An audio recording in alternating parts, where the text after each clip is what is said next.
제 채널이 시청자 5,000명도 안 되는 굉장히 작은 채널이거든요. 그럼에도 불구하고 매일매일 오셔서 매일매일 답글까지 남겨주시는 고마운 분들이 계세요. 다시 한번 이 자리를 빌어서 너무너무 감사하다고 말씀드리고 싶고요. 그 중에서도 오늘은 박순영님 사연을 전하고 싶은데요. 재난지원금을 받으셨는데 그 돈으로 스티커를 제작을 하셨대요. 그 스티커에는 독도는 우리 땅이라는 내용이랑 옆에 안중근 이사님 손도장을 인쇄를 하셨다고 해요. 스티커는 무료로 전국의 버스하고 택시 조합에다가 나눠주실 계획이시래거든요. 너무 감사하다는 말씀을 영상을 통해서 꼭 전달해 드리고 싶었고요. 그리고 혹시 지나가시다가 버스랑 택시 뒤에 스티커 붙여져 있으면 박순영님께서 하신 일이라는 걸 기억해 주시면 감사하겠습니다. 어제 싱가포르 감염자 숫자가 448명이 나왔어요. 그 중에서도 지역 감염 사례가 14명이 되었거든요. 그전에는 보통 지역 감염 사례가 1명, 2명 뭐 이 정도였어요. 그러다 어제 갑자기 14명이 나왔는데 싱가포르에서는 지금 양로원하고 유치원에서 근무하시는 분들 대상으로 전부 다 검사를 하고 있거든요. 그분들 다 해도 3만 명이 안 되는 걸로 알고 있어요. 근데 아무튼 여기에서만 7분이 나오신 거예요. 이분들이 무증상자였는데 검사를 통해서 걸러진 건지 아니면 증상이 원래 있으셨던 분인 건지 이렇게 자세한 내용은 기사에 안 나왔거든요. 싱가포르는 밀접 접촉자라고 해도 다 검사해 주는 게 아니라 증상이 있는 사람들만 검사를 해줬었거든요. 요즘은 어떻게 하는지 잘 모르겠는데 아마 계속 이렇게 하고 있을 것 같아요. 근데 무증상자가 감염시킬 수 있는 게 과학적으로 입증이 됐잖아요. 싱가포르도 접촉자라고 하면은 증상 유무에 관계없이 다 테스트를 좀 해줬으면 좋겠어요. 그리고 한국 같은 경우에는 누구 하나 감염되면 그 사람이 다니는 직장이나 뭐 학교나 그 사람이 들른 뭐 학원 같은데 이런 데를 전부 다 검사를 하잖아요. 몇백 명 혹은 심지어 수만 명 검사했는데 그 중에 총 몇 명이 감염이 되었다 뭐 이렇게 발표를 해주잖아요. 그런데 여기는 그런 것들에 대한 정보가 전혀 나오지 않아서 그게 좀 답답합니다. 서킷 브레이커가 이제 곧 끝나거든요. 6월 1일까지인데 저는 사실 서킷 브레이커 하면서 지역 감염자 숫자가 지금까지 나왔던 것보다 훨씬 많이 나오길 바랬었거든요. 사람들이 더 많이 감염되었으면 좋겠다 이런 뜻이 아니라 그동안 감염됐는데 내가 모르고 있다가 발견되는 사람들이 더 많았으면 했어요. 왜냐하면 여러 번 말씀드렸지만 싱가포르는 1월달부터 3월달까지 마스크 전혀 하지 않았고 그리고 일상생활을 그대로 이어갔었거든요. 마스크 안 한 상태로 영화관 가고 학교 가고 학원 다니고 회사 다니고 다 그렇게 했었거든요. 그런데 우리나라 뉴스를 보면 지금 이태원발 감염만 해도 벌써 5차 감염까지 갔다고 하잖아요. 학원에서 마주쳐도 금방 감염이 되고 심지어 뭐 마스크를 벗고 잠깐 얘기했는데도 감염이 되고 같은 직장에 있으면 또 감염이 되고 이러는데 그런 케이스들이 거의 없는 거예요. 싱가포르에서는. 혹시 밝혀지지 않고 어딘가에는 존재하고 있는 게 아닐까 하는 걱정이 많이 됐었거든요. 그럼에도 불구하고 싱가포르는 요즘 좀 안전하다라고 생각했던 게 마스크 착용이 의무화가 돼서 마스크를 착용하지 않고는 집 밖을 나갈 수가 없거든요. 그런데 오늘 신문에 꼭 마스크를 착용하지 않고 페이스 쉴드라고 하얀색 투명막에 이렇게 얼굴 가리는 거 있잖아요. 그거를 착용해도 된다고 나온 거예요. 투명 플라스틱이 얼굴 가리고 있는 그걸로는요. 밑에가 이렇게 뻥 뚫려서 그대로 다 에어로졸이 나갈 수도 있고 아니면 그걸 쓴 사람도 에어로졸을 통해서 감염이 될 수 있을 것 같은데 말이죠. 에어로졸 상태에서 이 바이러스가 3시간까지 살아남는다는 연구 결과가 있었잖아요. 예전에 실험한 거 보니까 말할 때 비말이 어마어마하게 튀더라고요. 저희 눈에는 잘 안 보이는데 그래서 마스크를 썼을 때 나중에 비말이 튄 것과 마스크를 착용하지 않았을 때 비말 튄 거를 비교를 해봤는데 그 차이가 어마어마한 거를 봤었거든요. 근데 페이스 쉴드는 그 비말들이 이렇게 쓰면은 그 밑으로 그냥 다 퍼질 수 있는 거니까 위험한 게 아닌가 싶은데 이렇게 착용해도 된다고 지금 하고 있어요.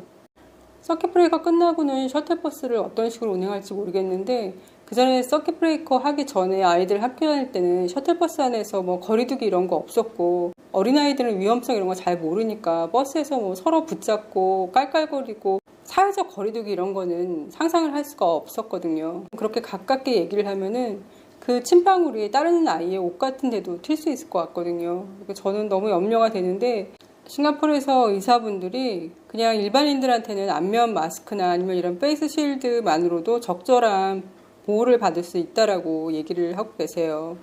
페이스 쉴드의 장점과 단점을 얘기했는데 비교적 만들기 쉽고 세척이 용이하다. 사람의 얼굴을 충분히 볼 수 있고 그래서 어떤 사람들은 이걸 더 선호할 수 있다라고 얘기하고 있고요. 단 얼굴 주위가 잘 밀폐되지 않아 에어로졸이 침투할 수 있다. 그리고 이 페이스 실드에 얼굴 전체를 이렇게 가리는 건 가능한데 왜 음식점 같은 데 가면은 비말이 음식에 튀지 말라고 여기 밑에서부터 이렇게 가리는 거 있잖아요. 그거는 안 된대요. 그거는 바깥에 나갈 때 사용할 수 있는 것에 포함되지 않는데요. 수술용 마스크가 가장 필요한 사람들을 위해서 수술용 마스크를 더 확보해 놔야 된다라고 얘기를 하고 있어요. 결국은 근래에 마스크 공장 하나를 만들었다고는 하지만 마스크 생산 부족 때문에 내려진 조치가 아닌가 싶어요. 5월 26일부터 마스크를 나눠주는데요. 이번이 지금 세 번째 나눠주는 거거든요. 착용감이 더 편하고 품질이 더 좋은 마스크를 나눠줄 거래요. 6월 14일까지 나눠주는데 이게 일주일 동안은 커뮤니티 클럽 가서 직접 받으실 수가 있는 거예요. 오전 10시부터 오후 6시까지 받으실 수 있대요. 하지만 일주일이 지났다고 해도 6월 14일까지 커뮤니티 클럽 앞에 자판기를 설치해 놓을 거래요. 신분증을 가져가서 자판기를 이용할 수 있나 봐요. 싱가포르에서 일하고 있는 외국인들 같은 경우에도 받을 수가 있대요. 그러니까 EP나 워크패스나 SP 홀더들도 받을 수 있는 것 같고요. 기숙사에 거주하지 않는 외국인 근로자들도 받을 수 있고 호스텔에 거주하는 유학생 등도 받을 수 있다고 합니다. 기숙사에서 살고 있는 외국인 근로자들한테는 직접 정부가 나눠줄 거라고 합니다. 제가 며칠 전에 서킷 브레이커 이후에 이제 아이들 학교 가야 되는데 많은 학부모들이 굉장히 염려를 표현하고 있다고 말씀드렸잖아요. 교육부 장관 페이스북에 많은 댓글들이 달렸는데 아이들 학교 가는 거를 좀 선택하게 해달라 이런 댓글들이 많다고 말씀드렸잖아요. 거기에 대해서 교육부 장관이 또 답글을 남겼어요. 그 선택 안 되고 무조건 학교에 나와야 된다라고 얘기하고 있고요. 아이들을 그렇게 오랫동안 집에 둘 수 없다라면서 감정적, 정신적 행복에 미치는 영향이 심각할 거라고 얘기를 하고 있습니다. 계속 학교 안 나오고 집에만 있으면요. 그리고 지역사회 전파가 낮고 통제된 수준이 되었기 때문에 학교를 재개할 것이고 예방조치를 취하면서 이제 정상적으로 학교 생활을 끌어올리려고 한다고 얘기를 하고 있습니다. 그리고 마스크를 하루 종일 쓰고 있는 게 힘들 것 같다라는 의견도 있었다 그랬잖아요. 거기에 대해서는 마스크 힘들 것 같은 아이들한테는 페이스 쉴드 착용하게 하라고 그렇게 얘기를 하고 있어요. 그리고 아이들이 일단 격주로 나간다고 했잖아요. 한 달 정도는. 거기에 대해서 부모가 일을 나가야 되기 때문에 아이들 격주로 나가는 게 염려되시는 분들은 아이들이 다니는 학교에다가 도움을 청하라고 합니다.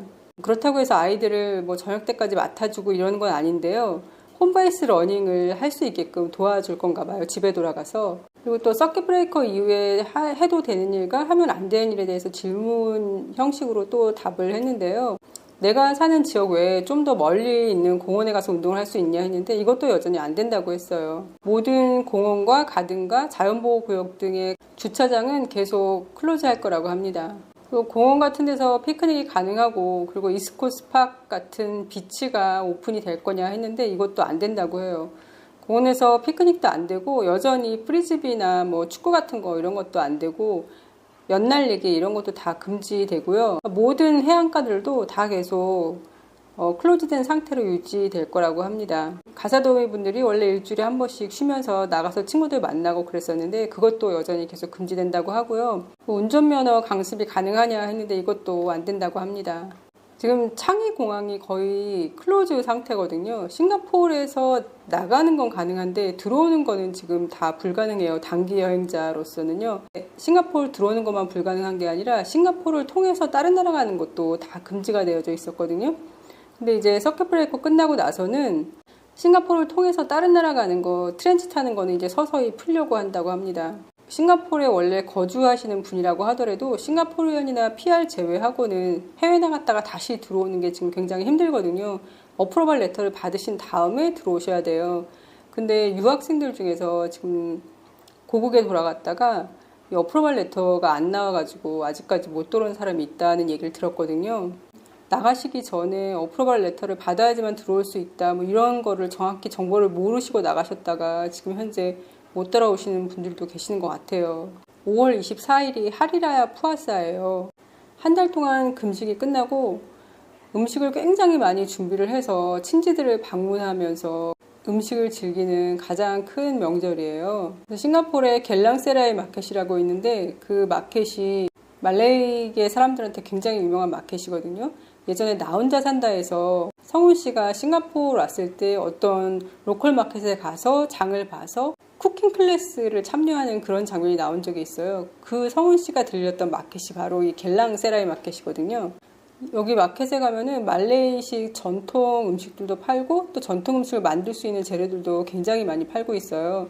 이 하리라야가 가까이 오면은 이 마켓에서 케투팟이나 론통 같은 음식을 팔기도 하고 아니면 이 음식을 만들 수 있는 재료 같은 것도 팔기도 해요. 케투팟이 뭐냐면은 하리라야 기간에 보통 콘도에서도 많이 장식을 해놓거든요. 이게 부와 번성을 상징하는 거예요. 근데 이렇게 걸어놓은 장식품에는 안에는 쌀이 안 들어있는 건데 원래는 코코넛 잎으로 그 모양을 만든 다음에 거기다 쌀을 넣어가지고 쪄가지고 만든 음식이 케투팟입니다.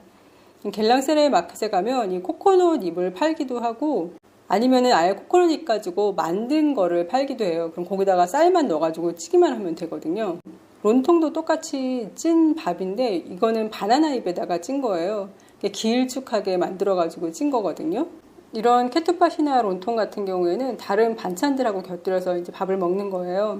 예전에 세계 1위 한 음식이 인도네시아의 른당이었거든요. 소고기 른당. 그런 른당이랑 같이 먹거나 아니면 사태나 아니면 말레이시아식 커리에다가 같이 밥을 먹는 거예요.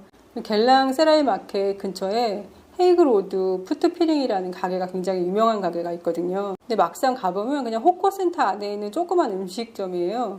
여기가 유명해진 이유가 방송을 탔는데요. 헤이그로드 푸트피링 가게 하시는 분의 따님이 미국에서 공부를 했어요. 요리학과를 졸업하고 그리고 미국에서 취직을 해서 일을 하고 있었는데 부모님이 전화를 한 거예요. 가게가 너무 어려지는데 와서 도와줄 수 있냐고. 미국 생활을 끝나고 싱가포르로 돌아와서 부모님 가게를 돕기 시작한 거예요. 원래 전통은 호커센터에서 가게를 하는 게 전통인데 이 따님이 오셔가지고서는 체인점을 내기 시작했는데 쇼핑몰 안에서도 팔 수 있게끔 그렇게 체인점을 냈더라고요. 푸트피링이 뭐냐면 쌀가루 안에다가 이렇게 흑색 설탕 같은 거를 넣고 바나나 잎에다가 싸가지고 찌는 거예요. 근데 이 흑설탕이 그냥 우리가 아는 그런 흑설탕이 아니라 야자수 설탕인데 굴라멜라카라고 하거든요.